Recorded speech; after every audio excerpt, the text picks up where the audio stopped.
Ma sœur a démoli ma nouvelle voiture, puis a ricané, maman et papa te forceront à me pardonner. Ils ont essayé jusqu'à ce que je sorte le rapport d'assurance. Soudain, elle ne souriait plus car elle n'avait aucune idée de ce que j'avais fait derrière son dos.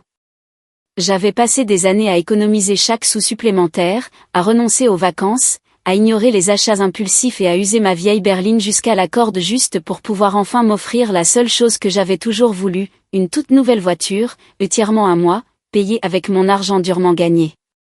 Au moment où j'ai signé les papiers et que le concessionnaire m'a tendu les clés, j'ai ressenti quelque chose que je n'avais pas ressenti depuis longtemps, une fierté pure et non filtrée en moi-même.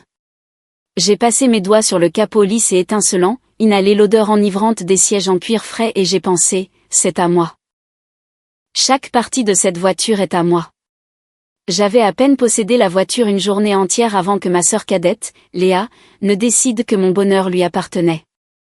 Léa, qui avait été dorlotée et gâtée toute sa vie, n'avait jamais travaillé pour obtenir quoi que ce soit, n'avait jamais pris ses responsabilités et n'avait jamais fait face à une conséquence que nos parents ne pouvaient pas balayer sous le tapis. C'était le genre de personne qui traitait les affaires des autres comme si elles lui appartenaient par défaut, car c'était ainsi que la vie avait toujours fonctionné pour elle.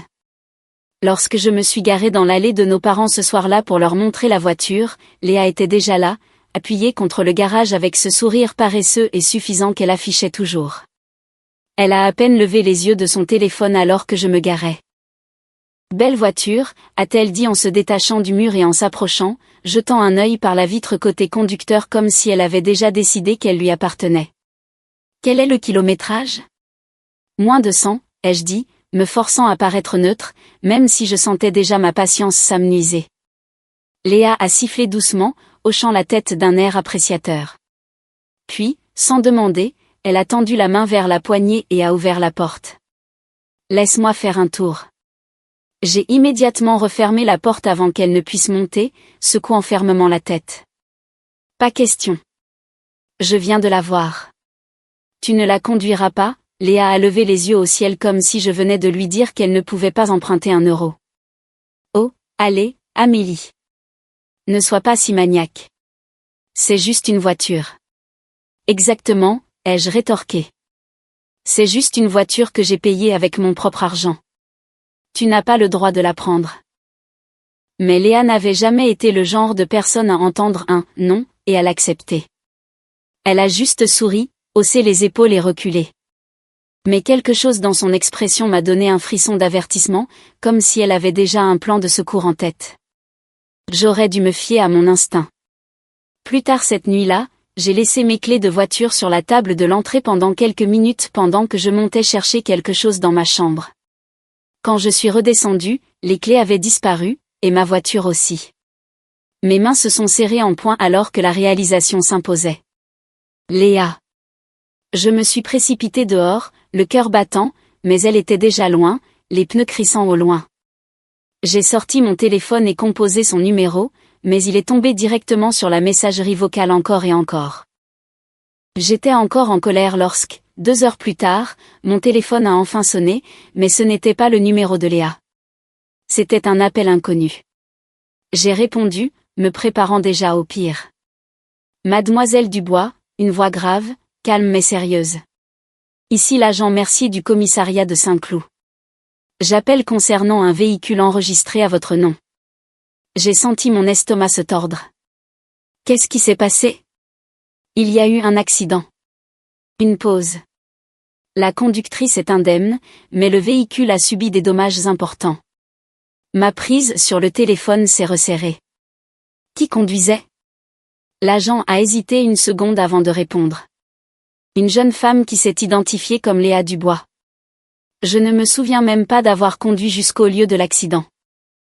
Un instant, j'étais debout dans l'entrée de mes parents, agrippant mon téléphone avec des jointures blanches, et l'instant d'après, je me garais derrière les lumières clignotantes de la police, mon poing tambour régulier de rage. Et elle était là, ma sœur, debout à côté de ce qui restait de ma toute nouvelle voiture, les bras croisés, l'air complètement impassible. Le pare-choc avant était détruit, le capot froissé sur lui-même, et l'un des phares était brisé. Ma belle, parfaite voiture était ruinée, et Léa se tenait là comme si de rien n'était. Je suis sortie de ma vieille bagnole, claquant la porte plus fort que prévu, mes mains tremblantes alors que je marchais vers elle. « Qu'est-ce que tu as fait, bordel ?» Léa s'est enfin tournée vers moi. Et puis, dans le moment le plus exaspérant de toute ma vie, elle a ricané. « Ça craint ?» a-t-elle dit en haussant les épaules comme si elle venait de faire tomber ma glace au lieu de détruire ma voiture. « Mais bon, ne panique pas, maman et papa te forceront à me pardonner. » J'ai senti les mots me frapper comme une gifle. Maman et papa me forceront à lui pardonner. Ce n'était pas une excuse. Ce n'était même pas une reconnaissance de ce qu'elle avait fait. C'était une déclaration suffisante et arrogante que, peu importe ma colère, peu importe les dégâts qu'elle avait causés, cela n'aurait pas d'importance car nos parents arrangeraient les choses comme ils l'avaient toujours fait. J'ai pris une inspiration lente et mesurée, les poings serrés sur mes côtés, mon pouls tambourinant dans mes oreilles. C'est à ce moment-là que quelque chose s'est brisé en moi. Je n'allais pas la laisser s'en tirer cette fois. Pas cette fois.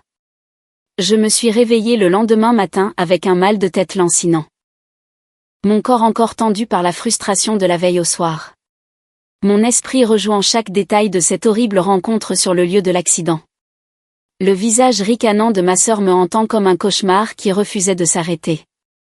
Ma voiture, ma belle voiture neuve durement gagnée, avait disparu, détruite en un instant par quelqu'un qui n'avait jamais travaillé un jour de sa vie. Quelqu'un qui n'avait jamais fait face à une seule conséquence. Quelqu'un qui croyait sincèrement que ma colère n'était rien de plus qu'un inconvénient pour sa journée. Je savais, avant même de sortir du lit, que mes parents m'appelleraient, qu'ils exigeraient une conversation, qu'ils essaieraient d'arranger les choses comme ils l'avaient toujours fait, comme si les actions de Léa n'étaient qu'une autre erreur mineure que nous pourrions tous oublier si seulement j'étais raisonnable, comme une bonne fille devrait l'être.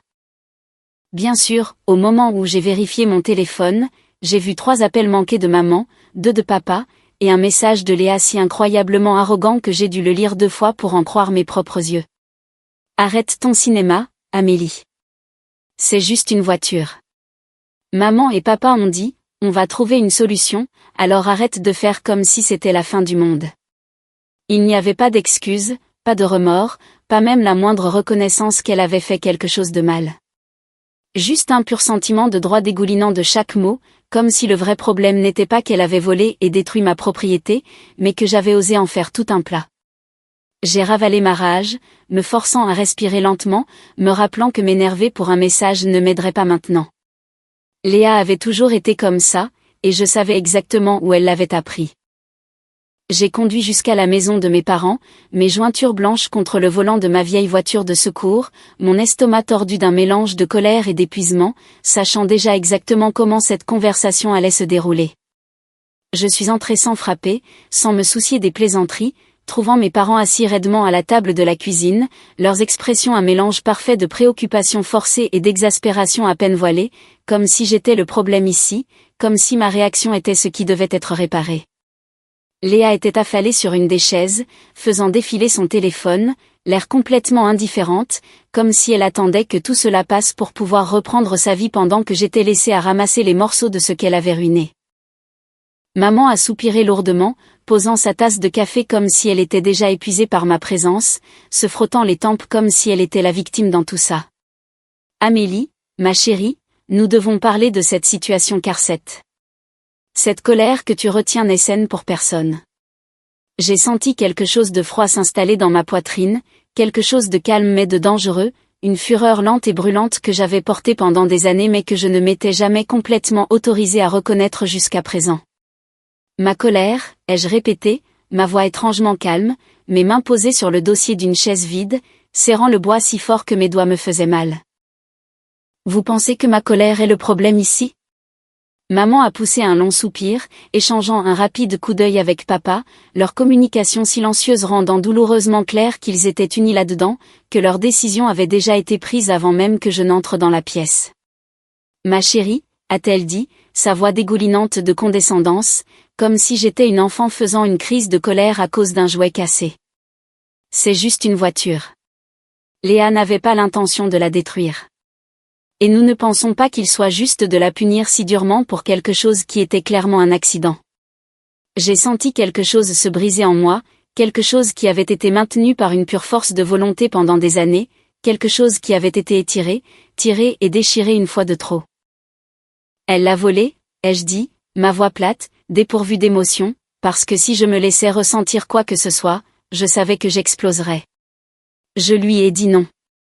Elle a pris mes clés quand même.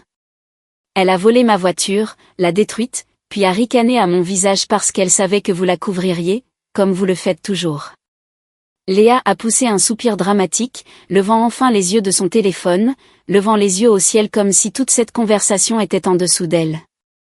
Jésus, ma sœur, tu agis comme si j'avais assassiné quelqu'un, a-t-elle marmonné, secouant la tête, son arrogance rayonnant d'elle par vagues. J'ai fait une erreur. D'accord, calme-toi. Papa a tendu la main, posant une main douce sur la mienne, ses yeux suppliants, son expression soigneusement élaborée en quelque chose qui ressemblait à de l'amour, mais n'était en réalité qu'une manipulation enveloppée dans un plus joli paquet. Amélie, tu es sa sœur, a-t-il dit doucement, inclinant la tête comme s'il parlait à un tout petit ayant besoin de correction. Je sais que tu es contrariée, mais la famille pardonne, ma chérie. C'est ce que nous faisons. Nous nous pardonnons les uns les autres. Je l'ai regardé, stupéfaite par l'audace de ses mots. Par la façon dont il avait si facilement placé la responsabilité sur moi de réparer ce que Léa avait fait, comme si mes sentiments étaient un inconvénient. Comme si mon travail acharné ne signifiait rien. Comme si mes sacrifices n'avaient pas d'importance tant que Léa était heureuse. J'ai réalisé à ce moment-là que j'avais passé toute ma vie à être conditionnée à accepter ce traitement, à croire que mes besoins venaient en second, que ma colère était injustifiée, que ma douleur était quelque chose que je devais ravaler tranquillement pour le bien de la paix familiale. Mais je n'étais plus cette personne. Je n'allais pas les laisser me culpabiliser pour me soumettre cette fois-ci. Alors, j'ai fait quelque chose que je n'avais jamais fait auparavant. J'ai souri. C'était un petit sourire, juste une lueur d'amusement, mais c'était suffisant pour faire s'arrêter mon père. Suffisant pour que Léa me regarde avec quelque chose qui ressemblait presque à de la suspicion. Vous savez quoi, ai-je dit, ma voix légère, mon expression faussement calme, car j'avais déjà pris ma décision. Vous avez absolument raison, papa. La famille pardonne, et je ne veux plus garder cette colère. J'ai vu le soulagement inonder leur visage, le sourire de Léa revenir alors qu'ils se penchaient tous en arrière sur leur chaise, convaincus qu'ils avaient gagné, qu'ils m'avaient brisé avec succès pour me ramener à la version de moi-même qu'ils préféraient. Mais ils n'avaient aucune idée de ce que je préparais. Ils n'avaient aucune idée que derrière mon sourire agréable et mon accord facile, je mettais déjà les choses en marche. J'allais faire payer Léa pour ce qu'elle avait fait. Elle ne le savait pas encore. J'avais passé toute ma vie à entendre que la famille passe avant tout, que le pardon est une vertu, que garder rancune ne mène qu'à l'amertume. Mais alors que j'étais assise dans ma voiture devant le bureau d'assurance, agrippant le volant si fort que mes jointures blanchissaient, j'ai réalisé que ces règles ne s'étaient jamais appliquées qu'à moi. On n'avait jamais attendu de Léa qu'elle pardonne, qu'elle transige ou qu'elle se sacrifie. Parce que Léa n'avait jamais fait face à de réelles conséquences. Pas une seule fois, jamais, en toutes ces années où elle avait traversé la vie sur une vague de personnes qui nettoyaient ses désordres. Mais cela allait changer. Et pour la première fois de ma vie, je n'allais pas être celle qui ramasserait les morceaux. Quand je suis entrée dans le bureau d'assurance, la climatisation a soufflé sur ma peau, un contraste saisissant avec le feu qui couvait dans ma poitrine. La rage calculée qui me nourrissait depuis le moment où Léa avait ricané à mon visage et m'avait dit que nos parents me forceraient à lui pardonner. L'homme au bureau a à peine levé les yeux alors qu'il tapait quelque chose sur son ordinateur. Sa voix était coupante et professionnelle alors qu'il demandait comment il pouvait aider. J'ai pris une profonde inspiration, me calmant avant de parler, sachant qu'une fois que je mettrais cela en marche, il n'y aurait pas de retour en arrière. Je dois faire une déclaration pour ma voiture, ai-je dit, gardant mon ton égal, mon expression soigneusement neutre. Il a hoché la tête, cliqué quelques fois de plus avant de lever les yeux vers moi. C'était un accident ? Avez-vous un rapport de police ? Oui, il y a un rapport, ai-je dit, mon pouls régulier, ma décision inébranlable, et je dois le signaler comme une utilisation non autorisée. Cela l'a fait hésiter. Il a cligné des yeux une fois, inclinant légèrement la tête comme s'il essayait de déterminer s'il m'avait mal entendu. Utilisation non autorisée, a-t-il répété, sa voix teintée de curiosité. Êtes-vous en train de dire que votre véhicule a été volé ? J'aurais pu dire oui, mais je savais qu'il valait mieux ne pas mentir carrément, surtout quand la vérité était tout aussi accablante. Je n'ai jamais donné la permission qu'elle la prenne. J'ai clarifié, choisissant mes mots avec soin, m'assurant qu'il n'y ait pas de place pour une mauvaise interprétation. Je lui ai explicitement dit qu'elle ne pouvait pas conduire ma voiture, et elle l'a prise quand même. C'est un vol, n'est-ce pas? L'homme a hésité une seconde avant de hocher lentement la tête, tapant quelque chose dans son système, son regard se tournant vers l'écran alors qu'il lisait ce que je supposais être les politiques de l'entreprise sur des situations comme celle-ci. Si vous pouvez prouver que vous lui avez refusé la permission, et qu'elle a pris le véhicule malgré tout, alors oui, cela constitue une utilisation non autorisée. J'ai mis la main dans ma poche, sortant mon téléphone, mes doigts bougeant rapidement alors que je retrouvais les messages de Léa. Ceux où je lui avais dit non, ceux où elle s'était moquée comme si mes mots ne signifiaient rien. J'ai tourné l'écran vers lui, le regardant lire les messages, ses sourcils se levant légèrement avant qu'il ne hoche à nouveau la tête. Cela devrait être suffisant, a-t-il dit, sa voix maintenant purement professionnelle, ses doigts se déplaçant sur le clavier avec précision. Puisque vous déclarez une utilisation non autorisée, la responsabilité ne vous incombera pas. Elle sera transférée au conducteur. Léa. La responsabilité serait transférée à Léa.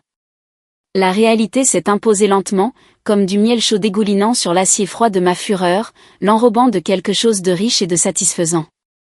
Léa, qui avait passé toute sa vie à échapper à ses responsabilités, allait enfin devoir répondre de quelque chose. Léa, qui m'avait ri au visage et m'avait dit que je devrais lui pardonner, était sur le point d'apprendre ce que ça faisait quand le monde ne pliait pas à sa volonté. De combien parlons-nous, ai-je demandé, gardant ma voix stable, bien qu'à l'intérieur mon cœur battait d'un frisson étrange et inconnu. L'homme a jeté un coup d'œil à son écran, ajustant ses lunettes avant de répondre. Eh bien, compte tenu de l'étendue des dégâts, le total estimé dont elle sera responsable se situe entre 30 000 et 40 000 euros. Entre 30 000 et 40 000 euros. J'ai expiré lentement, absorbant le chiffre, le laissant me traverser comme une vague de pure justification. Léa n'avait jamais eu à faire face à plus qu'une tape sur les doigts, jamais eu à vraiment affronter le poids de ses actions. Mais maintenant, ce poids allait s'abattre sur elle, et je n'allais pas lever le petit doigt pour l'arrêter. Au moment où je suis sortie du bureau, le soleil brillait plus fort, l'air était plus vif, et pour la première fois depuis que ce cauchemar avait commencé, je me sentais bien. Je me sentais puissante. Je me sentais libre. Plus tard cette nuit-là, j'étais assise dans mon appartement, faisant défiler les réseaux sociaux, mes yeux se plissant en tombant sur la dernière publication de Léa. Une photo d'elle et de ses amis dans un bar, verre à la main. Sa légende était toujours aussi arrogante. Journée difficile, mais rien que quelques verres ne puissent arranger. Certaines personnes doivent se calmer et passer à autre chose. La vie est trop courte pour se soucier des petites choses. Des petites choses. C'est comme ça qu'elle appelait ça. La pure audace de ses propos a provoqué un rire en moi. Un son si étranger qu'il m'a surprise un instant avant que je ne me penche en arrière sur le canapé, secouant la tête, amusée. Léa pensait qu'elle avait gagné. Elle pensait que c'était fini. Elle pensait que nos parents l'avaient encore une fois tirée d'affaire, que tout allait redevenir normal, que j'avais simplement ravalé ma colère et passé à autre chose comme je l'avais toujours fait auparavant. Mais ce que Léa ne savait pas, ce qu'elle ne saurait pas avant que cette demande d'assurance ne soit traitée, c'est que cette fois, je ne laissais pas tomber. Cette fois, Léa allait apprendre à la dure. Et au moment où elle réaliserait ce que j'avais fait, il serait déjà trop tard.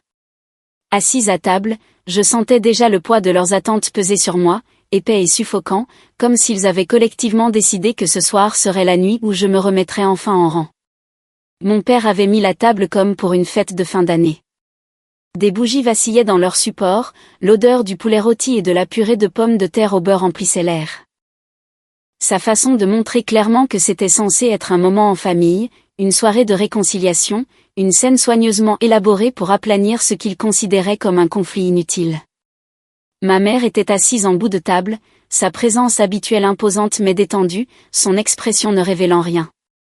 Mais je savais exactement pourquoi nous étions là, pourquoi ce repas avait été prévu si peu de temps après l'accident, pourquoi Léa était assise en face de moi avec ce sourire insupportable étiré sur son visage, son téléphone posé à côté de son assiette, Comme si elle ne pouvait pas se donner la peine de prétendre que cela avait de l'importance pour elle. Je sentais que ça allait venir. L'inévitable conversation qu'ils avaient tous répétée dans leur tête. Les mots soigneusement choisis qu'ils utiliseraient pour me convaincre que ma colère était un inconvénient plutôt que justifié. Que ma réaction était exagérée plutôt qu'appropriée. Que Léa méritait mon pardon simplement parce qu'elle était de la famille. Mais alors que j'étais assise là, mes mains posées sur mes genoux, une épaisse enveloppe pressée entre mes doigts sous la table, je ne ressentais rien d'autre qu'un étrange sentiment de calme, parce que contrairement à eux, je savais déjà comment ce dîner allait se terminer. Léa fut la première à parler, sa voix dégoulinante de l'arrogance qui avait été nourrie depuis l'enfance, ses mots imprégnés de condescendance, son sourire s'élargissant alors qu'elle se penchait en arrière sur sa chaise, les bras croisés sur sa poitrine. « Alors, tu t'es calmé ? Ou tu comptes toujours faire une crise à cause d'une stupide voiture ? » Les mots m'ont à peine atteinte, n'ont à peine rien remué en moi, parce que je les avais déjà attendus, déjà préparée à la façon dont elle transformerait cela en une blague, je savais déjà qu'elle essaierait de me faire passer pour la personne déraisonnable devant nos parents. J'ai simplement incliné la tête, lui offrant un petit sourire indéchiffrable, la regardant prendre confiance face à ce qu'elle supposait être une soumission, regardant mes parents échanger des regards soulagés, croyant stupidement qu'ils avaient gagné.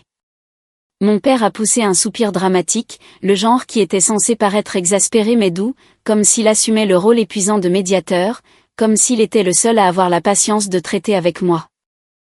Amélie, ma chérie, je sais que cela a été une situation stressante pour toi, mais nous devons vraiment laisser cela derrière nous en famille. Léa a fait une erreur, mais le fait que tu t'accroches à cette colère ne résoudra rien. Ma mère, toujours la voix de la raison, toujours la femme qui se flattait d'être lucide et pragmatique, a hoché la tête en coupant son poulet, parlant sans même lever les yeux de son assiette. La vie est trop courte pour se laisser prendre par des choses comme ça, Amélie. Au final, ce n'est qu'une voiture. Les choses peuvent être remplacées. La famille non. Je pouvais sentir la satisfaction rayonner de Léa. Je pouvais pratiquement voir la façon dont elle savourait ma prétendue défaite. Son ego gonflait à chaque seconde qui passait. Son sourire devenait plus insupportable de minute en minute. Elle a ramassé sa fourchette, la faisant tournoyer entre ses doigts, secouant la tête avec un faux air déçu. Sérieusement, ma sœur, tu dois te calmer. Je jure que tu as toujours été comme ça, à réagir de manière excessive, à faire de tout un énorme problème. Je veux dire, allez. J'ai abîmé une voiture. Pas ta vie entière. Tu t'en remettras. C'est à ce moment-là, alors qu'elle laissait échapper un petit rire amusé, alors que mon père tendait la main sur la table pour poser une main rassurante sur la mienne, alors que ma mère donnait un petit signe de tête d'approbation aux paroles de Léa, que j'ai enfin bougé. J'ai tendu la main sous la table, sorti l'enveloppe et l'ai placée directement devant Léa avec une précision délibérée. Le bruit du papier épais frappant le bois poli était assez fort pour les faire tous les trois s'arrêter. Léa y a à peine jeté un coup d'œil, son sourire toujours fermement en place alors qu'elle secouait la tête, levant les yeux au ciel comme si j'étais dramatique, comme si tout ce que j'étais sur le point de faire ne valait absolument pas son temps. Qu'est-ce que c'est ? Une lettre de colère sur la façon dont j'ai blessé tes sentiments ? Lis-le, ai-je dit simplement, ma voix égale, mon expression indéchiffrable. Quelque chose dans mon ton a dû attirer son attention, car pour la première fois ce soir-là, son amusement a vacillé, son sourire a légèrement flanché alors qu'elle tendait la main vers l'enveloppe, ses doigts hésitant une seconde seulement avant de la déchirer. Au moment où elle a sorti les papiers, au moment où ses yeux ont parcouru les mots imprimés en haut, la couleur a quitté son visage si rapidement que c'était presque satisfaisant à regarder, presque poétique dans son ironie. J'ai regardé en silence ses mains se serrer autour des pages, sa bouche s'ouvrir et se fermer sans un son, toute sa posture passant de l'arrogance suffisante à une horreur silencieuse et naissante. Mon père a froncé les sourcils, jetant des regards confus entre nous, ses mains toujours posées près des miennes, sa prise se resserrant légèrement. « Amélie, qu'est-ce que c'est ?» La voix de Léa était à peine un murmure, ses doigts agrippant le document si fort que les bords se froissaient sous la pression. « Qu'est-ce que tu as fait ?» J'ai pris une gorgée de mon vin, laissant le silence s'étirer juste assez longtemps pour les mettre mal à l'aise. Juste assez longtemps pour que le poids de la réalité s'installe sur les épaules de Léa avant que je ne parle enfin. Ma voix était calme, mesurée, presque douce.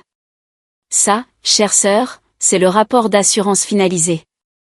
Celui qui te transfère officiellement l'entière responsabilité. L'atmosphère a instantanément changé, lourde de tension, suffocante par son poids.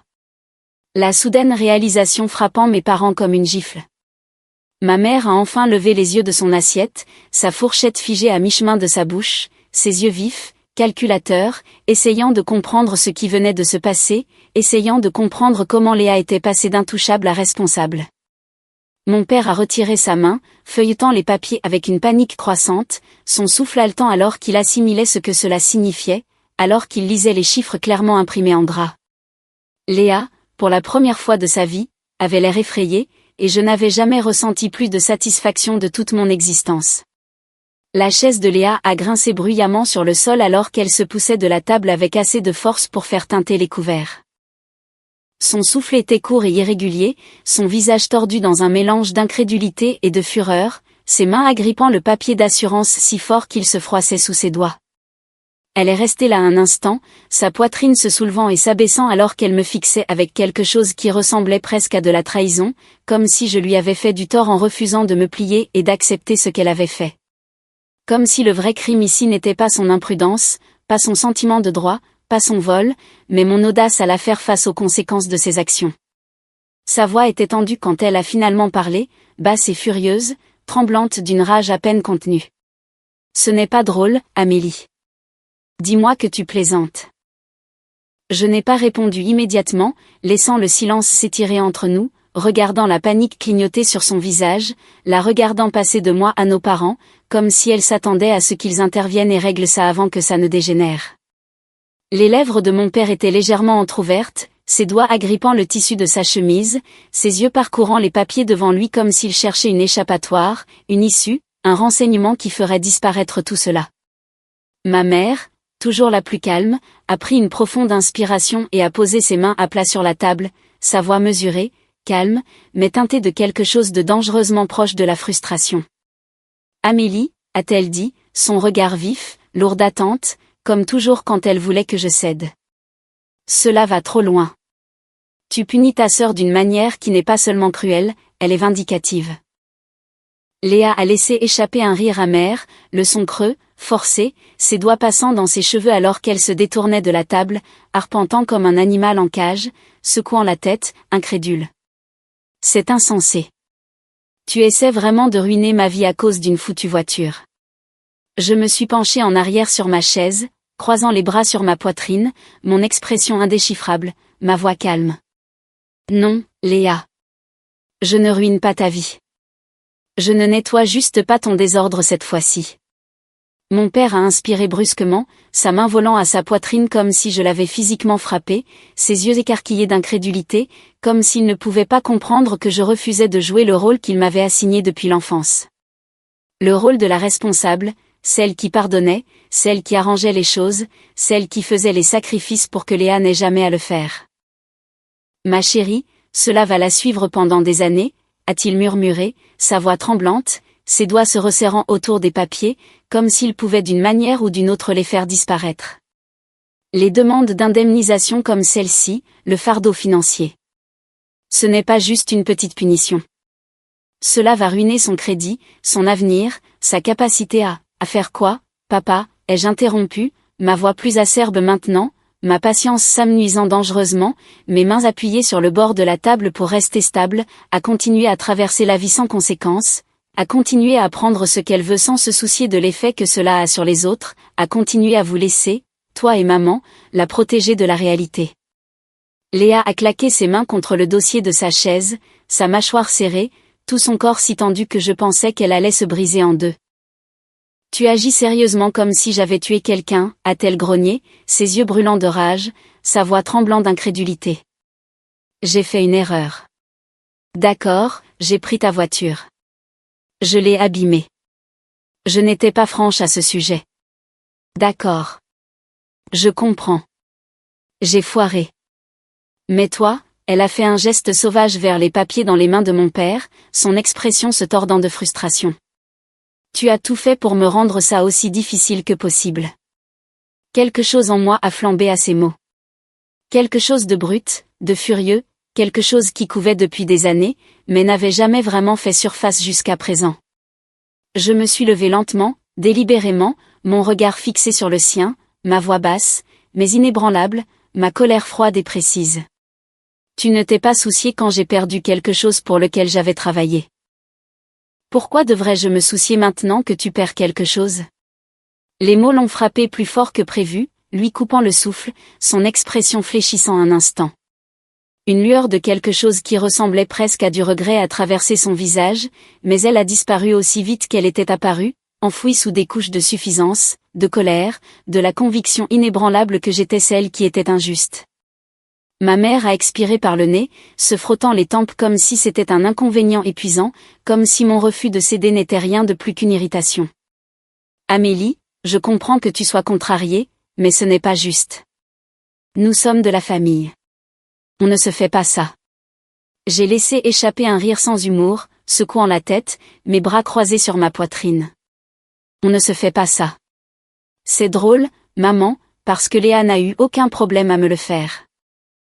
Et vous n'avez eu aucun problème à la laisser faire. Léa a ricané, secouant la tête avec incrédulité, ses mains agrippant ses cheveux comme si elle était sur le point de les arracher. Je n'ai pas cet argent, a-t-elle murmuré, sa voix se brisant légèrement, la réalité de la situation s'imposant enfin. Comment diable suis-je censé payer ça? Pour la première fois de la soirée, j'ai réellement souri, mais il n'y avait rien de chaleureux. Rien de doux, rien de pardonnant. Débrouille-toi, ai-je dit simplement, lui tournant le dos, marchant vers la porte, refusant de me retourner, refusant de lui donner la satisfaction de voir la moindre lueur de doute dans mon expression. J'ai entendu mon père m'appeler, sa voix aiguë de désespoir, me suppliant de bien réfléchir, d'être raisonnable, de ne pas laisser cela déchirer la famille. Mais je ne me suis pas arrêtée, je ne me suis pas retournée, je n'ai pas hésité. Léa m'avait pris quelque chose, et pour la première fois de sa vie, elle allait rendre quelque chose, qu'elle le veuille ou non. Les jours ont passé, mais Léa n'a pas appelé, n'a pas envoyé de message, n'a pas essayé de me contacter. Et honnêtement, je n'ai pas été surprise le moins du monde car je savais exactement ce qu'elle faisait. Elle s'agitait, paniquait, essayait de trouver une issue au désordre qu'elle avait créé, espérant désespérément que quelqu'un quelque part la tirerait d'affaire comme il l'avait toujours fait auparavant. Je l'imaginais arpentant son appartement trop cher, passant ses mains dans ses cheveux, appelant nos parents toutes les heures pour exiger qu'ils arrangent ça, tout comme ils avaient arrangé tout le reste pour elle dans le passé. Sans jamais s'arrêter pour considérer que peut-être, juste peut-être, c'était un problème trop important pour qu'ils le balaient sous le tapis. Je savais que mes parents avaient de l'argent, mais je savais aussi qu'ils n'étaient pas assez riches pour faire disparaître magiquement 40 000 €. Pas sans faire de sérieux sacrifices, pas sans puiser dans des fonds destinés à leur propre sécurité. Pas sans ébranler les fondations de leur vie confortable d'une manière qui les rendrait profondément, profondément mal à l'aise. Et s'il y avait une chose dont j'étais certaine, c'est que mes parents détestaient être mal à l'aise. Les coups frappés à ma porte sont arrivés 3 jours plus tard. Je n'ai même pas eu besoin de regarder par le Judas pour savoir que c'était elle. Les coups agressifs, le souffle impatient de l'autre côté, l'énorme sentiment de droit qui rayonnait pratiquement à travers le bois, c'était toute la confirmation dont j'avais besoin. J'ai pris mon temps pour répondre, la laissant mijoter, laissant le silence s'étirer assez longtemps pour qu'elle se demande si j'allais même la reconnaître, la laissant ressentir juste une fraction de la frustration et de l'impuissance que j'avais ressentie quand elle avait volé ma voiture et l'avait détruite sans y penser à 2 fois. Quand j'ai finalement ouvert la porte, je l'ai trouvée là, l'air échevelé, les cernes sous ses yeux plus prononcées que d'habitude, sa posture normalement arrogante légèrement voûtée, ses doigts tremblants sur ses côtés comme si elle se retenait à peine. Je me suis appuyée contre le chambranle de la porte, les bras croisés sur ma poitrine, mon expression soigneusement neutre alors que je haussais un sourcil vers elle. Quelque chose ne va pas, Léa. Sa mâchoire s'est serrée à mes mots, ses yeux lançant quelque chose de sombre, quelque chose de dangereux, quelque chose qui ressemblait étrangement à une dernière tentative de contrôle. Tu dois annuler ça, a-t-elle dit, sa voix basse, tendue, à peine retenue. Je me fiche de ce qu'il faut. Je me fiche de ce que tu veux de moi. Fais juste disparaître ça. J'ai laissé échapper un léger souffle par le nez, secouant légèrement la tête, mon expression inchangée, ma patience inexistante. C'est fait, ai-je dit simplement, ma voix stable, calme, inébranlable. Tu aurais besoin d'un avocat et d'environ 30 000 € pour te battre. Et nous savons toutes les deux que tu n'as ni l'un ni l'autre. Pendant une fraction de seconde, j'ai vu quelque chose se briser sur son visage, une minuscule fissure dans le masque de confiance soigneusement construit qu'elle avait porté toute sa vie. Une lueur de pure panique non filtrée qu'elle n'a pas pu tout à fait réprimer. Mais aussi vite qu'elle était apparue, elle a disparu, remplacée par la colère, par le ressentiment, par la même arrogance défensive à laquelle elle revenait toujours quand les choses ne se passaient pas comme elle le voulait. Elle a laissé échapper un rire sec et amer, passant ses deux mains dans ses cheveux avant de les laisser tomber sur ses côtés, ses épaules tendues, sa respiration irrégulière. Tu me détestes vraiment autant, a-t-elle exigé, sa voix montant maintenant, son calme s'évanouissant à chaque seconde qui passait. Tu penses sérieusement que je mérite que toute ma vie soit détruite à cause d'une foutue voiture ? J'ai légèrement incliné la tête, la regardant avec quelque chose qui s'apparentait à de l'amusement, quelque chose de froid et de détaché et complètement dépourvu de sympathie. Tu as détruit ma voiture sans y penser à deux fois, Léa. Pourquoi devrais-je me soucier de détruire ton compte en banque ? Ses mains se sont serrées en poing sur ses côtés, ses narines frémissant, tout son corps tremblant d'une rage à peine contenue, sa voix se brisant sous le poids de son propre désespoir. Ce n'est pas juste, Amélie. Tu me punis pour quelque chose qui n'était jamais censé être aussi grave, quelque chose qui n'était pas censé me ruiner. J'ai fait une erreur, d'accord ?